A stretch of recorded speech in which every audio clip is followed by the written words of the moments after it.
One volley had already cracked the air when an SUV screeched to a halt at the property line. A woman in a fuchsia coat flung her door open and marched toward the mourners, her heels sinking into the grass. Stop the ceremony. This gathering is unauthorized. You are in violation of HOA Code 7-12. The honor guard commander hesitated mid-command. The rifles lowered. The family turned, stunned. My father was a Medal of Honor recipient. This burial is federally authorized under the National Cemetery Administration. You have no jurisdiction here. Federal? That's a nice story. The HOA governs all gatherings on this property. I am fining you $500 per day, and I'll add another $1,000 for unapproved structures. She shoved the clipboard into his hands. The notice was dated for that morning, as if she had been waiting. Dad, please, just let us finish the ceremony. Grandpa deserves his honor. You will not desecrate my father's funeral. Leave now. I'll be back with the sheriff and a court order. You'll regret this. Deborah didn't retreat. She held her ground, phone already at her ear, dialing with deliberate speed. This burial is protected under federal law. I have the authorization right here. Federal law. This is an HOA community. Your little certificate means nothing here. She spoke into the phone, her voice sharp with rehearsed outrage. Sheriff's Department, please. Unauthorized gathering. Dad, please, just let them finish the ceremony before they come. For Grandpa. The honor guard commander lowered his head and ordered his men to stand at ease. The rifles fell silent. You are desecrating the burial of a man who gave more than you'll ever understand. The sheriff is on his way. You can explain your federal authorization to him. Lucas's hands trembled. The NCA letter grew damp in his grip. Mourners began to whisper.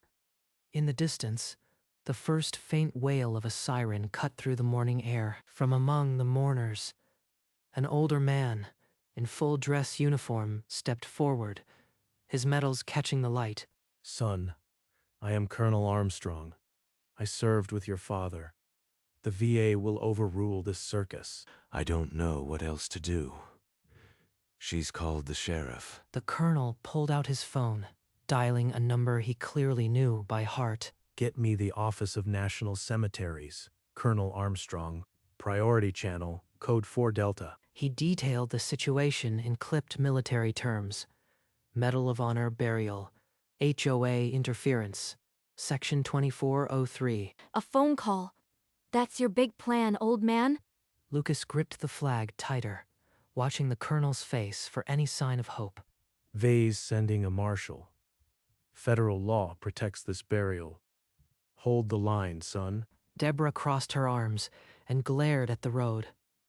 The siren was closer now. The sheriff's cruiser rolled to a stop at the edge of the gathering, its lights flashing silently. Officer. Thank goodness. These people are trespassing. They're holding an illegal funeral on HOA property. Sir, I need to see some identification and any permits for this gathering. This is a family burial on deeded land. We have federal authorization from the National Cemetery Administration. The officer took the paper, scanning the official seal with a mix of skepticism and unease. I've never seen one of these. I am calling my supervisor. He stepped aside and murmured into his shoulder mic. Deborah paced nearby, arms folded, glaring. This is a clear violation of HOA bylaws. They're disturbing the peace and defying community standards. Supervisor says burial laws are a federal matter. I can't enforce HOA rules on this. The officer stood between the two sides, unwilling to take any further action. The funeral remained in limbo. Deborah's face flushed crimson. Her voice rose to a shriek as she pointed a trembling finger. This isn't over. I'll have you all arrested for obstruction. She lunged past the officer, headed for the graveside. Mourners instinctively closed ranks, linking arms. You've done enough.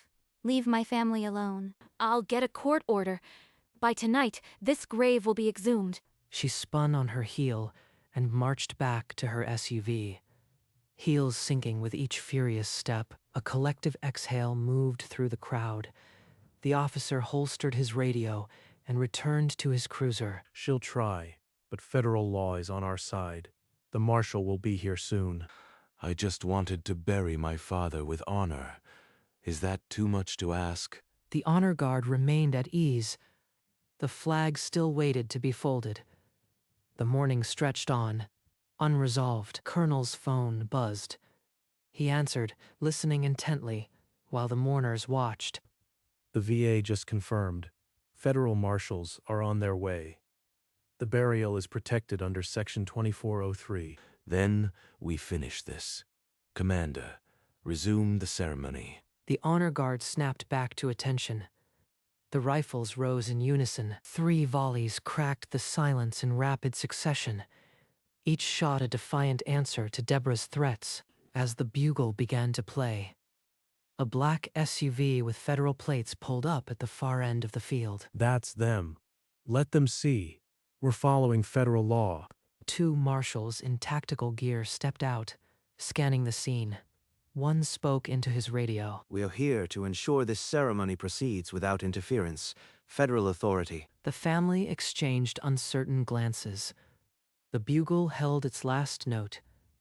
The flag was still waiting to be folded. The bugle's note died as a white SUV tore across the field, Deborah's fuchsia coat visible through the windshield. Court order, temporary restraining order. This burial stops now. One marshal stepped forward, took the document, and examined the judge's signature with a frown. This is a state court order. Federal law supersedes local rulings on protected veteran burials. Lucas gripped Emma's hand. The folded flag in his other arm trembled against his chest. I don't care about federal law. That order is signed. Enforce it. We'll verify with VA legal counsel. No one moves until we get a determination. The argument stretched into a tense, silent standoff. The honor guard remained motionless, rifles lowered. We have a conflict between state and federal orders. The ceremony is on hold until we get clarity. The family stood frozen. The flag remained unfolded. The grave waited, still open, still undelivered. The marshal's radio crackled. VA Legal confirmed Section 2403 preempted state orders. The TRO was dead. The restraining order is void. Federal law protects this burial. Step back or be detained. You can't do this. I'll have your badges. My lawyer will destroy you. The marshals moved forward, forcing Deborah backward. She stumbled, still screaming, as they blocked her path. You are clear. Continue the ceremony. The honor guard folded the flag with solemn precision, each fold a testament to honor. On behalf of a grateful nation, accept this flag. 3 volleys split the silence. Taps filled the air, its mournful notes drifting over the grave. This isn't over. I'll sue. The HOA will own this land. Lucas clutched the flag, tears streaming, but a cold dread settled in his chest. The battle had only just begun. A week after the funeral, a thick certified envelope landed on Lucas's porch. The return address was Whitmore and Associates, attorneys at law. Inside, the lawsuit demanded $100,000 in fines and a court order for exhumation within 30 days. Exhumation. After everything we fought for, she wants to dig up my father. The HOA board released a statement calling the burial an unauthorized land use and fully backed Deborah's lawsuit. I need help. The VA promised support. Maybe they can stop this. Lucas sat across from a VA official in a cramped office, the federal authorization on the table between them. Mr. Flint, we can certify your father's status, but we can't intervene in a private civil suit. So I am on my own, fighting an HOA legal machine with what? A folded flag in my father's honor. He walked out of that office with a choice burning in his chest. Fold and let them win, or fight with nothing but principle. I won't let them desecrate his memory. I'll find a way. His own lawyer urged a settlement. The case law was against him, and the fees would be crushing. Then a chance meeting at a veterans hall changed everything. An advocate slipped him a card. A week later, Lucas sat across from a DOJ lawyer in a glass-walled conference room. We flagged 3 other veteran burials this woman disrupted. It's a pattern. If you'll be the named complainant, we can open a civil rights investigation. I'll sign whatever it takes. I won't let her desecrate another veteran's memorial. The lawyer nodded. Subpoenas would go out by morning. Deborah was now a federal target. That night, the HOA board sent an emergency email. No comment until further notice. Deborah's legal fees were mounting, but so was the federal evidence against her. Lucas stared at his father's flag on the mantel. The fight was no longer just his own. Within 2 weeks, the DOJ uncovered a pattern. Deborah had personally targeted 3 other veteran burials, each time citing the same HOA bylaw. In depositions, past witnesses described her screaming matches at gravesides, one just 2 years prior. We've decided to suspend her from the permits committee pending the investigation. You can't abandon me. I did everything for this community. That afternoon, a settlement offer arrived, $50,000 to drop the federal case and waive all claims. She thinks I can be bought after she tried to exhume my father. If you refuse, we go to trial. It'll be public and brutal. Are you ready? I didn't start this, but I'll finish it. Set the date. The federal court scheduled the trial for the first week of December. Deborah's lawyer filed a motion to dismiss, but the judge denied it the same day. The evidence was too strong. The courtroom fell silent as the DOJ lawyer rose, his opening statement cutting through the air like a blade. The evidence will show that the defendant knowingly and repeatedly violated federal law, disrupting protected veteran burials for personal vendettas. Deborah shifted in her seat, her fuchsia coat absent, replaced by a subdued gray blazer that did nothing to soften the hard line of her jaw. Under 38 U.S.C. Section 2403 and the Civil Rights Act, she trampled on the rights of grieving families and the memory of those who served. The defense's cross-examinations were weak, their own witnesses contradicting them under oath. The pattern was undeniable. The judge's face betrayed nothing, but her pen scratched notes at every objection, a silent record of the crumbling defense. After 2 hours of deliberation, the judge returned to the bench. The courtroom rose. Every breath held, the gavel struck. Damages $480,000, and a permanent Veterans Memorial easement granted on the burial site. Lucas closed his eyes as the gavel fell. Beside him, the DOJ lawyer squeezed his shoulder. The flag pin on his lapel caught the light. Outside the courthouse, Lucas held the check and the easement order. His father's flag was no longer just a memory. It was protected law. Within days, a surveyor set a bronze plaque at the burial site, the words Veterans Memorial Easement etched deep by federal order. This land is now permanently protected under federal law. No HOA or local authority can ever override it. It's what he deserved. What every veteran deserves. They gave everything for this country. Under federal pressure, the HOA board voted to amend their bylaws, explicitly exempting veteran memorials from all local interference. Deborah's assets were seized. Her SUV, her jewelry, even her fuchsia coat auctioned for a pitiful fraction of its worth. On a quiet afternoon, Lucas walked to the grave alone, the freshly installed plaque gleaming under the sun. I kept my promise, Dad. They'll never disturb your rest again. This fight took everything, but your honor remains. As the sun set, the easement fence cast a long shadow, a boundary no HOA, no Karen, no lawyer could ever cross again. Lucas placed the folded flag on the stone and walked away. The battle was over. The legacy was law. 1 year later, on Memorial Day, the easement gate stood open. A crowd gathered under the morning sun. An honor guard marched through the fenced perimeter, their dress blues crisp, their rifles gleaming. Lucas stood with Emma, his hand on her shoulder. The folded flag was now in a shadow box at home, but his father's presence filled the air. He would have loved this, the whole community coming together. The HOA had no authority here.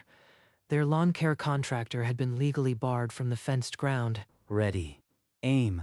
Fire. 3 volleys cracked the silence. Birds scattered. The echo rolled across the hills. It's exactly what he earned.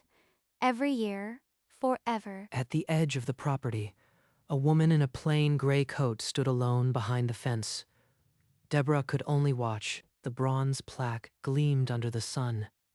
Its words eternal. Veterans Memorial Easement, protected by federal law. 3 months after the Memorial Day ceremony, another certified envelope landed on Lucas's porch.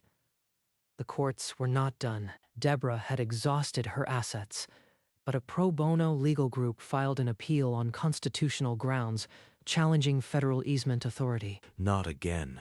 I can't put Emma through another trial, but giving up would shame his memory. We'll handle the legal side, but this will be public and ugly.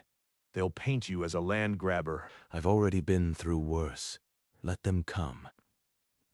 The HOA board, still reeling, issued a statement distancing themselves from Deborah entirely, but the appeal dragged the community into the spotlight again. Dad, whatever you decide, I am with you. Grandpa would want you to fight.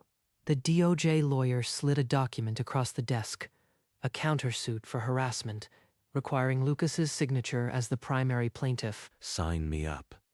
If she wants another fight, she'll get one. That night, Lucas stood at the easement fence, the plaque cool under his palm. The legal war was reigniting, but the promise was already cast in bronze. The appeal hearing was set for February. Deborah's pro bono lawyers argued the easement was an unconstitutional taking of private land without just compensation. If this appeal gains traction, it could jeopardize every veterans memorial on private land. The precedent would be devastating. This isn't just about Dad anymore. If I back down, it sets a precedent, but the legal fees could cost me the house. A conservative media outlet seized on the case, branding Lucas a big government land grabber and portraying Deborah as a community defender. Ignore them. Dad, the people who matter know the truth. Grandpa would be proud you are not folding. I was just enforcing community standards. Now they're taking our property rights. We can settle. Drop the countersuit, they withdraw the appeal. The easement stays, but you won't get additional damages. Number. I won't let them rewrite what happened. I'll fight this appeal all the way. He signed the papers for a second trial, fully aware the costs could drain every dollar he'd saved. But the alternative was allowing his father's service to be erased. That night, he held the Shadowbox flag and whispered a promise. The legal war was no longer about one grave. It was about every veteran's right to be remembered. The appeal hearing opened in a packed courtroom. Lucas sat rigid as Deborah's lawyer twisted the narrative, painting the easement as federal overreach that trampled private property rights. That land held my father's body and his honor. He earned the right to rest in peace on the soil he defended. Deborah's lawyer stood, his voice dripping with condescension. Isn't it true you sought the easement only after the HOA fined you for an illegal burial? Objection. The witness's father was a Medal of Honor recipient. The burial was federally authorized. That evening, a foreclosure notice landed on Lucas's porch. Legal fees had drained every account. He had 30 days to pay or lose the house. We can push for a stay.